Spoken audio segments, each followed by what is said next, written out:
You know, I mean, oh, have mercy. Bless you, Lord.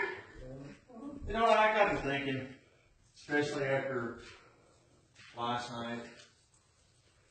Then I get home, and all week I was like, I don't have enough. You know? And I get home last night, and the wife's like, check this out. And she showed me something, and I sort of thought about it earlier in the week. And then she showed it to me when I got home last night, and I was like, okay. Chuck sort of touched on it. Beth sort of touched on it. And I'm like, wow, that's just all over the place. But I'm going to go in a little bit of a different direction. Because they did such a, God used them this morning in such an amazing way that I'm not, Galatians, while I read in Galatians, now I'm just going to stop it right there with what I had. And I'm going to go in a different direction of what I got this morning. So Galatians First Kings chapter 5. I don't know if anybody knows the story of Naaman or not. But he was a captain of the host of the king of Syria. He was a captain. He was a well-known man. He was an honorable man. But he was a leper.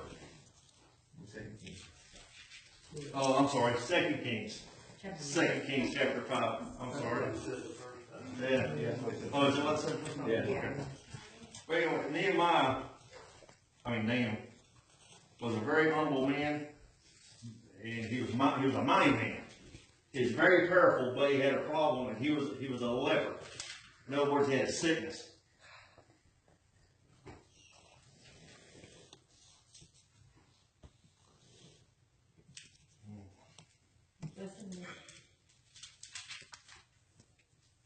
So if we start in verse 5, and the king of Syria said, Go, and I will send a letter unto the king of Israel.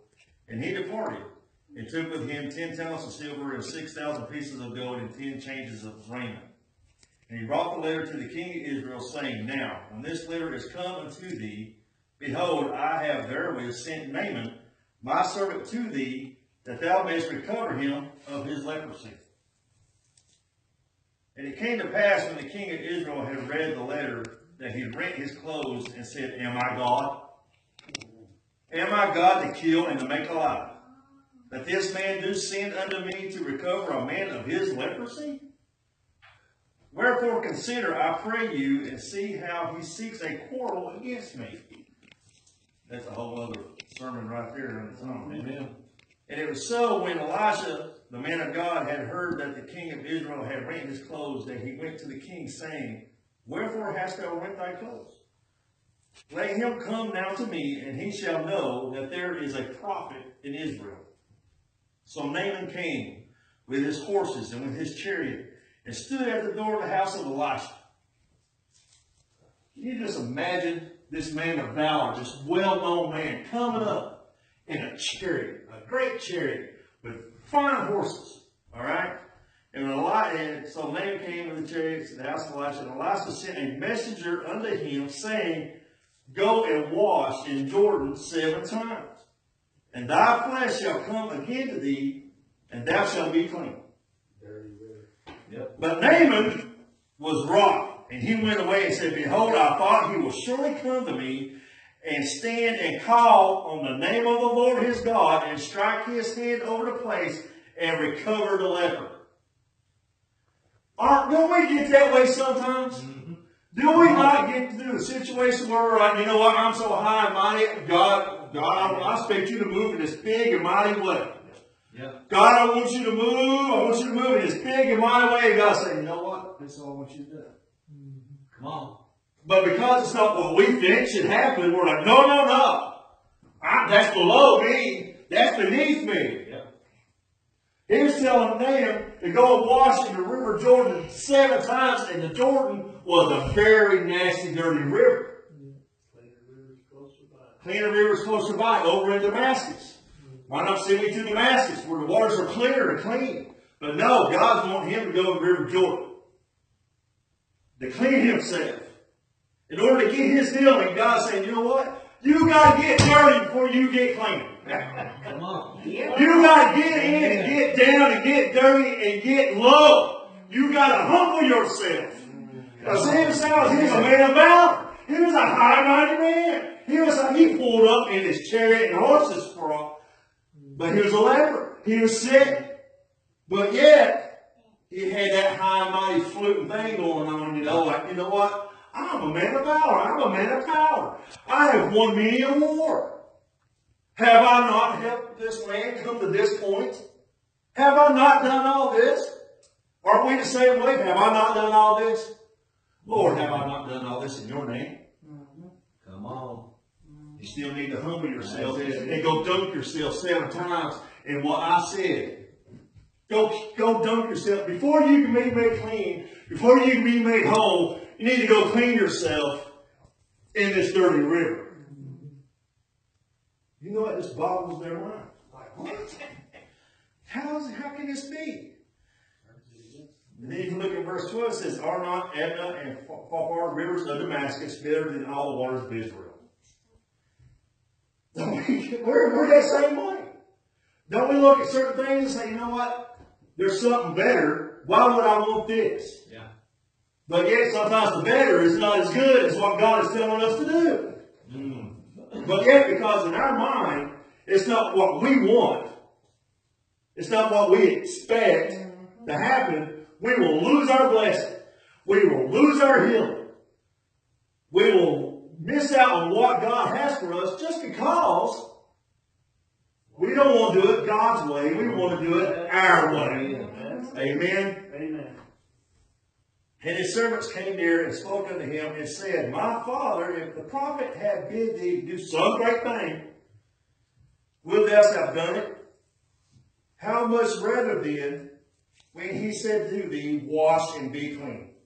Then he went down and dipped himself 7 times in the Jordan, according to the saying of the man of God, and his flesh came again unto the flesh of a little child, and he was made clean. Thank God that sometimes we have godly people in our lives. Just like his servants came to us and said, Master, if he not would have done this great thing, would you have not done it? So why not just go and do this? In other words, like I said, what do you got to lose? Amen. Amen. What do you got to lose to do it this way? I mean, come on. Just because it looks something magical or majestic, it's something simple.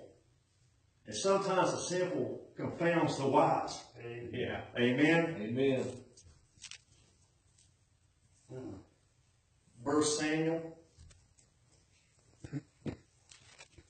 chapter 17.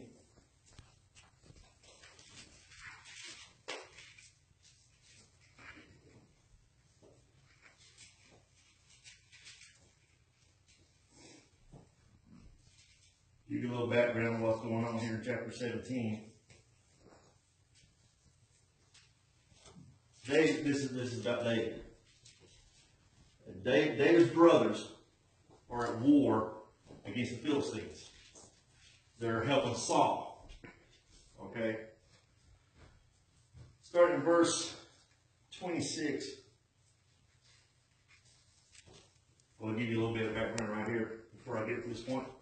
David's dad sent David to the army camp with food to take to his brothers. And in that meantime, Goliath is breathing out threatenings. Like, who do you have that can come against me? Who do you have? If you read there, it gives Goliath's dimensions, his height and his stature. And he was taller and bigger than Saul. And it even scared Saul. Saul was even afraid. He's like, oh my, this is a big old Philistine. All right? So Jesse sends David with food for his brothers. Right? Verse 26.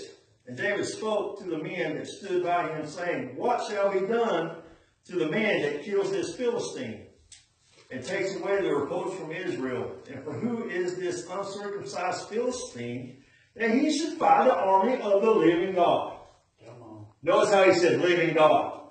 Right. Because if you notice, well, I don't know if anybody here knows the whole story about, but Goliath He didn't say living God. When he was calling out somebody to come and fight him, he goes, who in your army? It's Saul's army. He didn't say the living God's army. He didn't say the God of Israel. He was making it man. Okay? And the people answered him after this manner, saying, so shall it be done to the man that kills him. And he looked, I love this. His eldest brother heard when he spoke unto the men, and Eliab's anger, which is David's brother, and Eliab's anger was kindled against David, and he said, why come down here? In other words, and with whom hast thou left those few sheep in the wilderness? I know thy pride and the naughtiness of thy heart, for thou art come down that they might see the battle. In other words, David's brother's like, why are you here? You're a little sheep boy. You're just down here to watch the battle. You're just down here to be nosy. You're just down here to watch something. You're fit for nothing. All right? And David said, what have I done? Is there not a cause? In other words, David saying, I haven't done nothing. But is there not a cause for me to be here? Is there not a cause for me to be here? Because he's already been anointed. Key. And he turned from him toward another and spoke another the same manner. And the people answered him again after the former manner. And when the words were heard which David spoke, they rehearsed them before Saul, and he sent him. And David said to Saul, let no man's heart fail because of him. Thy servant will go and fight this Philistine. Now you got to remember, we got to remember something here. David is still young. Little scrawny boy. Little scrawny boy. And he's willing to go fight this Philistine. And here's Saul and the army of Israel that's scared of Goliath. They are shaking in their boots. Terrifying. But yet, they are the land of the living God. They are the people of the living God, but yet they are letting the giant scare them to death, but yet here comes this little boy. Here comes this little boy. And Saul said to David, thou art not able to go against this Philistine to fight with him, for thou art but a youth. And he a man of war from his youth. I'll wait.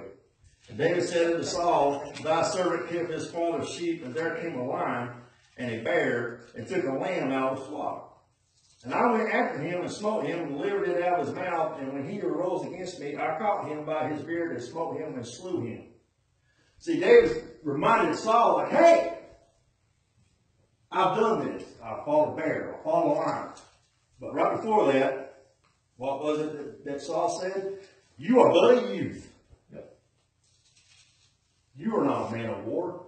Goliath has been a man of war since his youth. You are just a little boy. What can you do? That's right.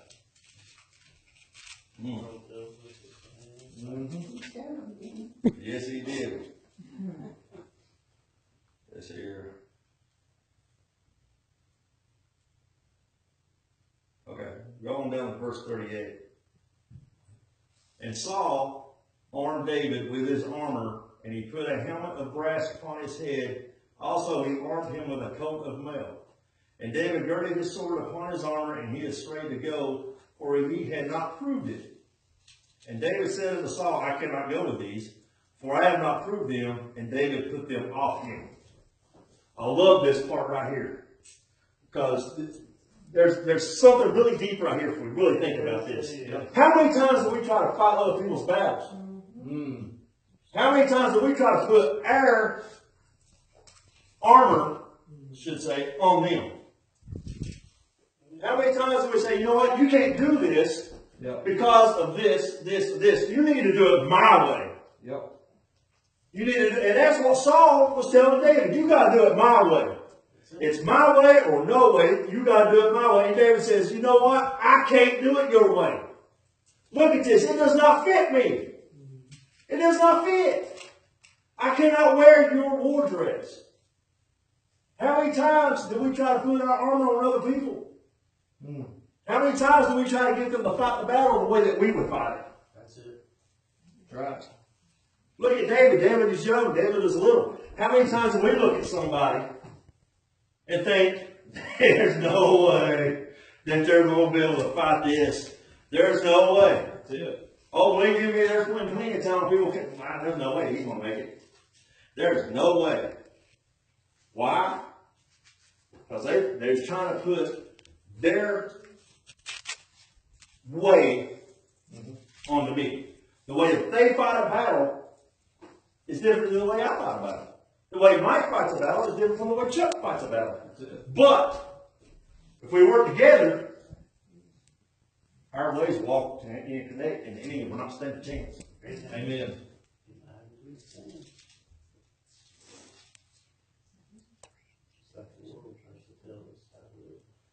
Verse 40. And he took his staff in his hand and chose him 5 smooth stones out of the brook. And put them in a shepherd's bag which he had, even in a scrip, and his sling was in hand, and he drew near to the Philistine. Notice how they were smooth stones, not rough. And the Philistine came on and drew near unto David, and the man that bare his shield went before him.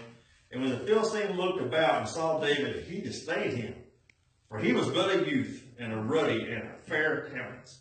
And the Philistine said unto David, Am I a dog, that thou comest to me with staves?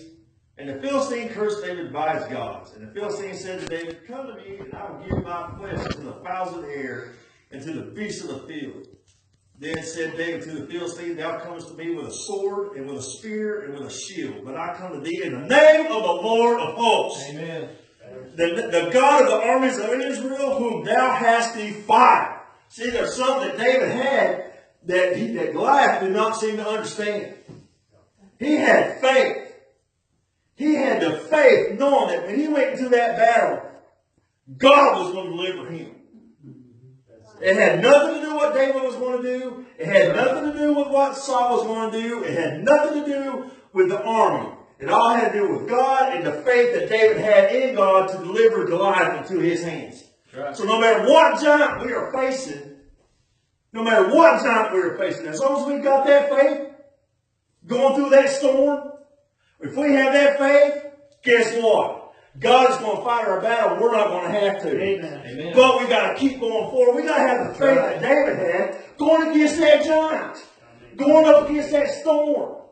We can't be like Peter and say, Lord, is that you? Let me come out. And we start to step out and we see Jesus, and all of a sudden that storm starts to come. And we take our eye off of Jesus and we start to sink, we start to drown. That's where we get in trouble, because we take our eye off of Jesus. That's where it goes back to talking about, is it spiritual or is it carnal? Amen. It's a spiritual battle. It's always been a spiritual battle, and it always will be a spiritual battle. Amen. But sometimes we get so wrapped up in this carnal mind, in this carnal world, that we forget, oh my God, it's a spiritual thing. It is a spiritual thing. Right. David, here's David, little, scrawny. But he knew it was spiritual. I have faith. I have faith knowing that God is going to deliver me, and he is going to kill you this day. That's what he was thinking. Those 5 smooth stones, I'll tell you what. 5 smooth stones. Peace, hope, faith, love, charity. Yep. I can go on and on. 46. This day will the Lord deliver, this is David talking. This day will the Lord deliver thee into my hand, and I will smite thee, and I will take thy head from thee. And I will give the carcass of the host of the Philistines this day unto the fowls of the air, and to the wild beasts of the earth, that all the earth may know that there is a God in Israel. See, David flipped it. He flipped it. He looked at Goliath and said, you know what? I'm going to tell you the same thing that you told me. He said, the thing is, I have God on my side. That's right. You are going to know that there is a God in Israel. In other words, when your giant comes against you, you can look that giant in the face and you can say, you know what? I am a child of God. And God is going to fight my battle. That's right. Guess what? You will know that there is a God, and he is a living God, and he is a merciful God, and you shall fall. Whenever we face that giant. And all this assembly shall know that the Lord saves not with a sword and a spear, for the battle is the Lord's, and he will give you into our hands. And it came to pass when the Philistine arose and came and drew nigh to meet David, that David hasted and ran toward the army to meet the Philistine. David ran towards him. Towards him. Ain't that amazing? Yeah. I mean, think about that for me. You've got this big giant. Huge. And here's this little boy. This little boy. Yep. Running towards him. That was his faith. That's the faith that he had in God. Mm-hmm. He was running straight towards his enemy. Running towards him. What do? Run away. Sometimes we'll tuck and run. We'll go and hide in a corner. And go, I'm a child of God. I'm a child of God. Are we? Come on. Are we a child of God when we get in a corner and we hide and we hunker down? We're going, amen. I mean, come on. I mean, David, this little boy, oh, man. Oh, yeah, he did. Yeah. And David put his hand in his bag and took a stone and slang it and smote. The stone spunk into the forehead and he fell into the face of the earth. Some people have different opinions about what the stone represented. I personally think it was faith. I think it was a stone of faith, because without that faith, David could not have faced Goliath. Without that faith, he would not have ran towards him to fight him. Without that faith, he would have never stepped out and told Saul, you know what? I will fight this man. Without that faith. So David prevailed over the Philistine with a sling and with a stone and smote the Philistine and slew him, but there was no sword in the hand of David. Think about that for a moment. Let that sink in. The stone didn't kill him. The stone did not kill him. Therefore, David ran and stood upon the Philistine and took his sword.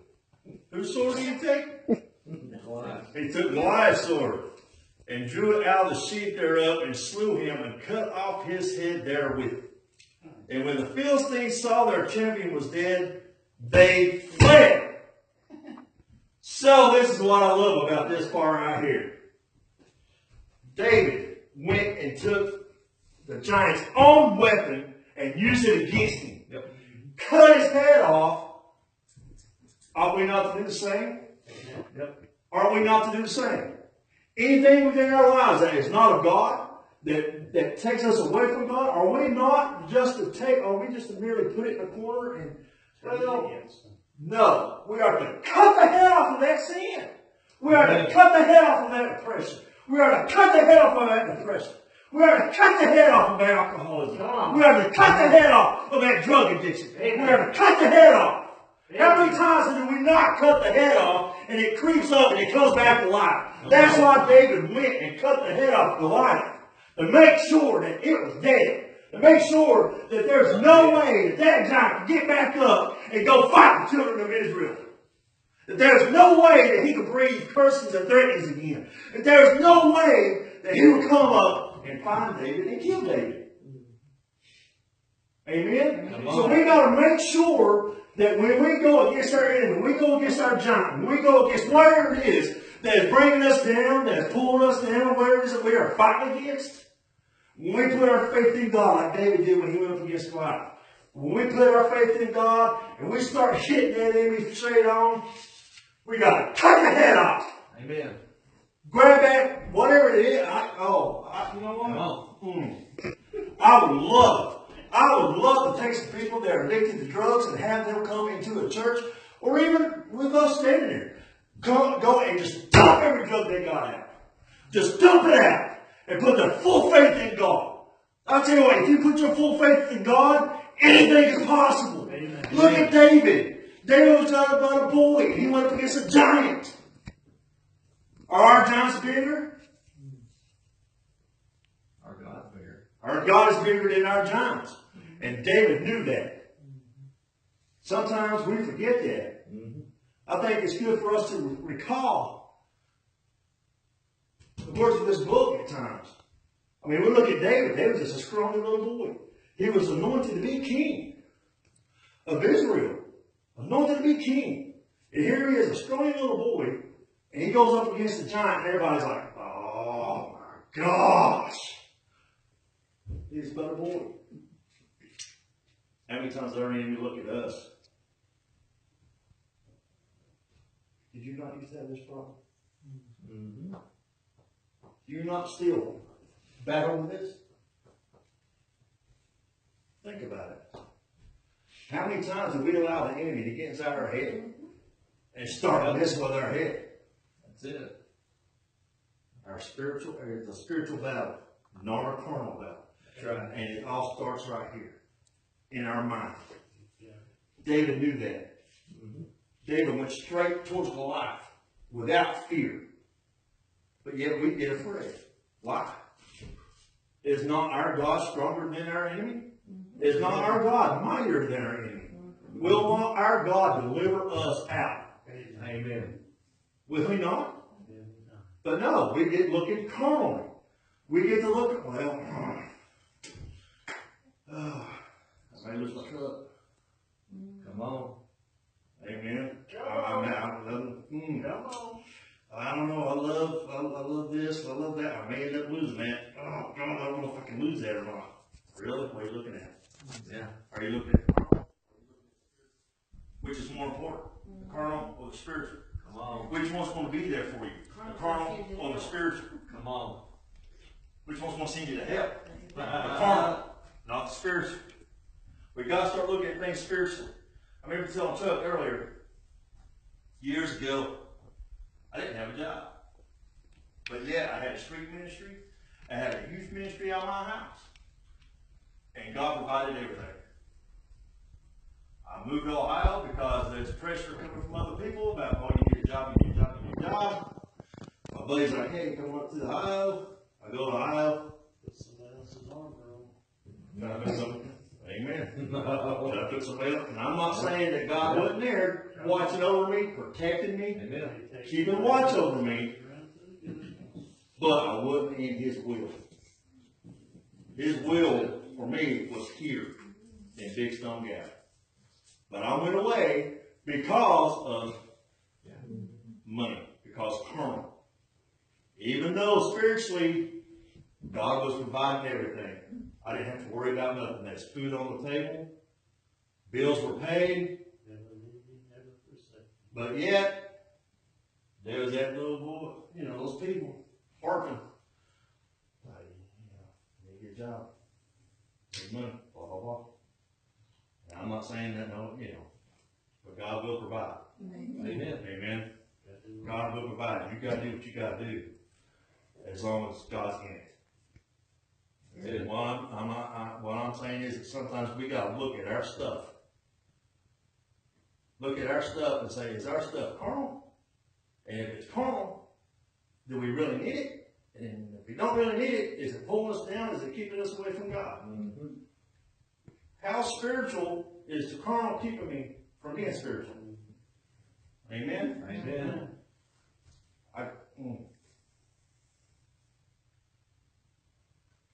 That's all I have. Bless him, Lord.